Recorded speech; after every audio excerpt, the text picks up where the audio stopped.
build for a custom football warming and drying trunk for a high school in Texas, and we got to a point in the design and giving the customer updates that they decided on something that wasn't originally planned for, and that was they wanted it. This case has two separate compartments of 2 drawers each that will hold footballs and circulate warm air into them.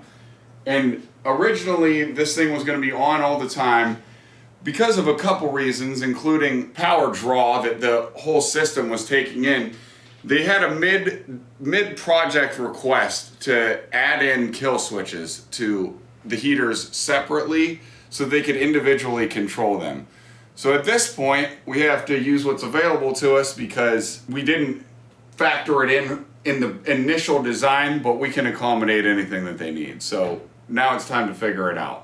So in order to be successful with this, this panel mounts into this faceplate here, and we have some available space under it. So we are going to draw a separate aluminum panel that we'll mill on the CNC machine to add the toggle switches in.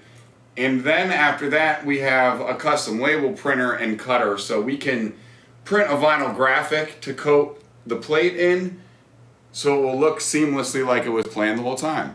We'll go ahead, draw the panel, cut the panel, and then we will add the graphic vinyl wrap, and then we'll just back mount it on the inside of the faceplate, and everything should be great.